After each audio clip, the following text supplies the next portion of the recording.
Are you struggling to see images inside your head using your mind's eye, and would you like a simple step-by-step process that will help you improve in this area? I'm talking about no colors, no sounds, no smells, no textures, no flavors, nothing at all. Or even if you're just a little bit weaker in terms of seeing pictures in your mind, the step-by-step process that we have today is going to help you. But how we're going to understand this is by thinking about this question, and if you answered yes, you may have a condition called aphantasia, or a blind mental eye. And that is something very interesting to me because I'm very low myself on the visual threshold, but I've never seen it as a problem.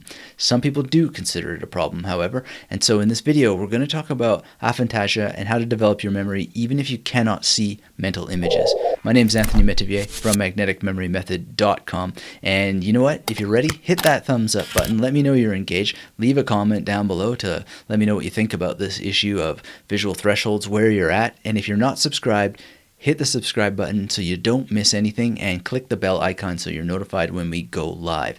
And just to make sure that you're really in the right place, this video is for you if you're having a hard time visualizing images inside your head. It doesn't really matter whether you have aphantasia or not, but I think it's an interesting topic to know about because it teaches us a lot about the barriers that are in the way of just getting things done. And memory techniques are a thing that you can get done. And if you want to know exactly what aphantasia is and how it affects your memory, then you're going to find this video enriching. If you'd like to learn the multiple ways to create visual imagery in your mind, even if you are aphantasic, we're going to go through that. And if you're interested to discover how your brain perceives information in different ways, that's on offer here as well. You're wondering how image streaming works and you want a step-by-step process so you can give it a try, that's what we're going to get to, but we want to put a bit of context around this. And again, if you're ready, hit the thumbs up, make sure you're subscribed, and let's go. So, aphantasia, where does it come from? Well, it comes from the Greek words meaning without, and phantasia, meaning a capacity to form mental images. So aphantasia is technically the inability or lacking the capacity to form mental images. Now that's interesting, right? Because it's not the incapacity to see mental images, it's to actually create them. So that's in the words, and words matter actually. So a lot of people, when you ask them, people who say they have aphantasia, they say, well, what happens when you describe a beach? And they can describe a beach, and they're actually using visual words. So there's something kind of interesting going on with all of this. It was first described by the controversial psychologist Francis Galton in 1880, and I want to highlight this word controversial. Now you got to look into this for yourself. For more information, follow the link below or on the screen, and you will be treated to a full blog post and podcast version of this material so that you're able to look into it yourself. But one of the things that happened is that there's a tendency in society to make things problems that aren't necessarily problems so that they can have a medical industry around it, a therapeutic industry around it, and so forth. And I'm not pointing any fingers at particular people, but some of the people who may or may not be responsible for this may include Francis Galton. I'll let you decide by looking at the research yourself. And indeed, dive into the publication and the material by Dr. Adam Zeman at the University of Exeter. One of the things that was found there is that approximately 1 in 50 people, or 2 to 5% of the population, are non-visual imagers. They think heredity and environment are both likely to be relevant causes of aphantasia, and it has created a mini panic because a lot of people are going around thinking that this is a problem. And I just can't really see it as being a problem. Now, how does aphantasia affect memory? That's a question you got to ask yourself if you're suffering this condition. And really what you'll see if you go and check out the full material, I give you some examples of people who just have fine memories, they're very creative, and yet they consider themselves as the bearers of this condition, aphantasia. So we're talking about Penn Jillette, one of the most creative magicians alive, and we're talking about, lots of interesting people anyway. And so you got to go check that out by visiting the link if you want the full information. Myself, being low on the visual threshold, it has never affected my memory. I've just used the tools that I have in my brain that we'll talk about in a little bit. You can use them too. You just need to understand them and then practice them. And that's pretty simple and easy to do. Now, if you want a quick memory improvement exercise that will help you test your visuality, mentally count all the windows in your home. This is really, really simple and easy to do. And the chances are that if you can do this with or without seeing the images of the windows in your mind, not only do you not have a problem, but you're able to use memory techniques very, very easily. Now, you might not have an accurate number, but just think and see what happens, and just be aware and observe how your mind works, what's going on with your spatial memory, what's going on with your visual imagination, what's going on there, and be very attentive to it, and just count them and see what happens. It's just a very simple, quick memory improvement exercise. And you don't just have to do all your home. You can think of classrooms and churches and maybe movie theaters, what kind of windows you recall in movie theaters. Like often movie theaters have really interesting foyers and gathering areas where there are windows. You can think about that. I'm thinking about one in Berlin right now, and I'm like, yeah, there are windows there by the piano. Weird, but they're there. So it's kind of cool. And just observe what's going on. What I really want to get to, though, is that if you want to visualize bright, vivid pictures in your mind's eye, you can try something called image streaming. So for the rest of the issues about aphantasia and basically an argument I make that it's just simply is a non-issue, then you can go to that link and listen to the podcast and read the full blog post. But for the rest of this video, I just want to dive in and give you image streaming so you can give it a try. And it has a number of steps. The first is to close your eyes and describe what you see. The window exercise gives you something to play with, but in this case, you're just going to close your eyes and describe what you see. And if I do it now, what I see is just some lights floating around, really. And that's it. It's just that simple. That's how the exercise begins. The second thing to do is, if you don't see anything, which would be the case if you have aphantasia, help your brain start to see images. So I didn't need to do that because I was just seeing lights floating around. I can start to play with those lights, maybe imagine what it would be like if they were red or blue and mess around like that. But if you don't see anything, just help. And how do you do that? Well, you can start by gently rubbing your eyes closed, like you're a little sleepy child. You know how that works. And then describe in words and feelings, even if feelings come, the bright, sparkly light that you see behind your closed retina. Now, as a word of warning, ask a doctor first if this is okay for your eyes, and do this with caution because, you really do want to do it gently and not cause any harm to yourself. So as a proviso, I'm not a medical doctor or anything like that. Be very careful with this, but just gently, and that will help. Give you something to look at with your eyes closed, even if you can't see pictures in your mind.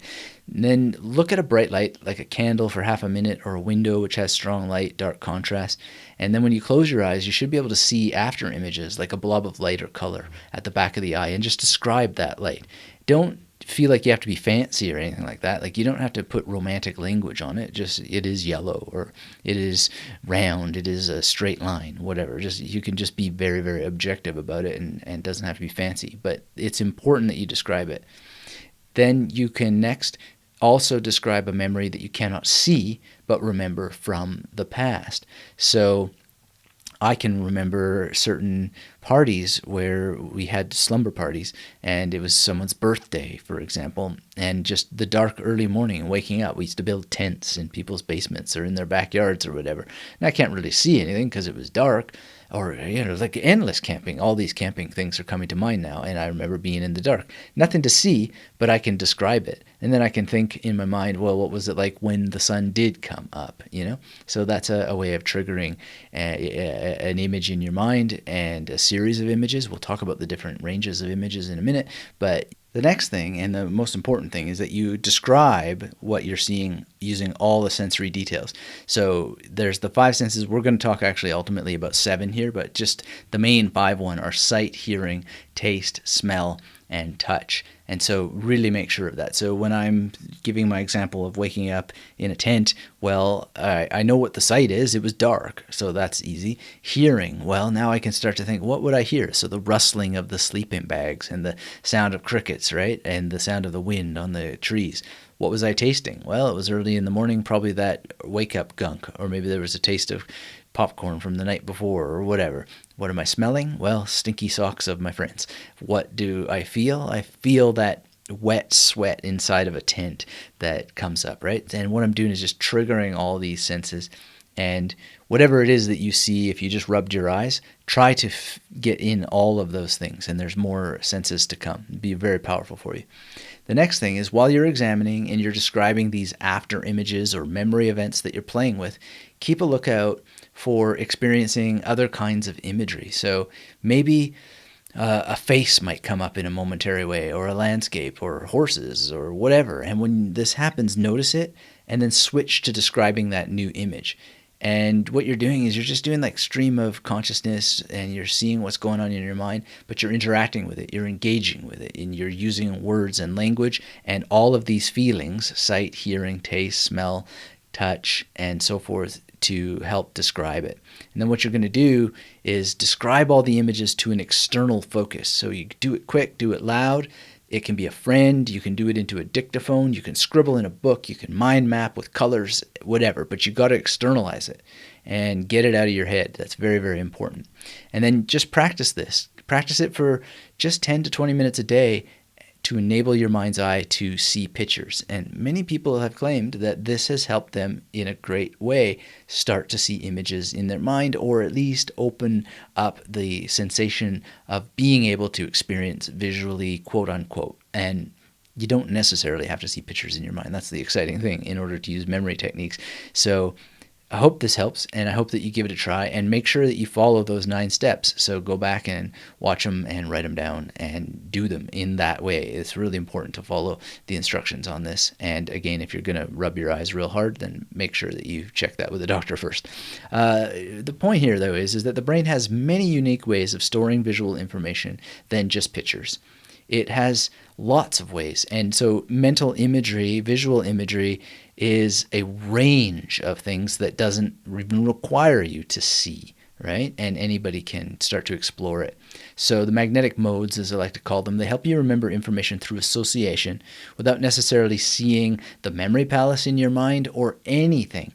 Now, I said that there were actually going to be 7 modes, and so here I'm adding the conceptual mode to the senses. So you saw before visual and kinesthetic and olfactory and auditory and gustatory. But there's also the sense of conceptualness. So the concept of perhaps peace or justice, those don't necessarily have images. You can give the image to justice or peace through various means, like a flag or a statue, which we tend to do in our culture, but they're still abstract, and they are images. They're abstract images. And then, of course, the 7th one is space itself, the sense of space. I guess it's a concept, but it still seems to me a different space altogether. And that's where the memory palace is so useful, is you want to see your conceptual and your olfactory and your gustatory and your kinesthetic and your auditory and your visual inside of every memory palace that you create, and actually see them as part of the creation process of the memory palace. So when I'm just thinking of a dark tent with my friends camping, either at a basement slumber party or out in the woods, did all those things, right? And it's dark, that's just the concept of doing it in some sense, but it's also the space. It's the actual space, the sense of the space. And if you want to remember these modes and to make sure that you're triggering all of the 6 every time you're using a memory palace to remember things, then you can just remember cog cave, right? So just think of a cave filled with cogs, and then those letters, COGKAV, and then that'll help you remember conceptual, olfactory, gustatory, kinesthetic, auditory, visual, and then use those every time that you're using memory techniques, and you'll do very, very well. And you got to make sure, too, that each magnetic image has as many characteristics as possible. So even if you can't see pictures in your mind, you can imagine that things are big. You can just assign bigness to them, and you can assign brightness to them, vibrancy to them, dynamics to them, colorful, strangeness, all these things that you see here on the screen. You can do all of that without seeing, without hearing. And this is what I've always done in my memory practice. And it's just really, really important. And actually, if you think about the memory competitors who can do decks of cards in less than 20 seconds, they don't have time to see pictures in their mind. And I've talked to a lot of them, and it's just going too fast. And they're really leaning a lot on the conceptual modes more than anything else, and they've just trained their mind to skip the imagery, to go straight to just that's that, that's that, that's that, that's that. Now, you don't have to go that fast in your practice if you're learning a language and so forth. You can take your time and associate the facts with these images and make sure you're ticking these boxes as much as you can each and every time. It's really that simple. You just want to make sure that you're paying attention to these things. And you don't have to have every single one every time, but if you miss something, go back and say, well, what was I missing here? And then that will help you correct course, and you'll do better. And you can add to imagery that you created in your memory practice that maybe didn't work. So keeping the full range of the magnetic modes in mind, just go and use any home or location with which you're familiar as a memory palace, and then get some information you want to memorize. Use the memory palace technique so that you're able to encode the imagery and get it into long-term memory. And really, you just got some major steps. And I call it the cure, which is to create memory palaces, use the memory palaces, revise, rehearse, recall, rehearsal, as I prefer to call it, rather than revision. Some people call it revision in your memory palaces, and then explain, and you will remember more faster, and you will do so well. And all you really have to do is stop telling yourself you can't see pictures in your mind if you have aphantasia, and just get busy figuring out what you can do in your mind. And if you're interested in doing that the magnetic memory method way, then let me give you an unfair advantage in the form of a free course, which gives you a couple more steps over 8 days, and you will be able to absolutely have an amazing experience learning and remembering anything that you want. magneticmemorymethod.com/YT, and I hope that you really enjoyed this video as much as I enjoyed making it for you. Remember to go back and check those 9 steps for image streaming, and you'll see that even years before I heard of this image streaming technique for getting better pictures in your mind, I had already been talking about it in this free course, but I give you different angles on it that you'll probably find a lot more powerful for understanding your spatial memory to create and use memory palaces. So again, that's at magneticmemorymethod.com/YT.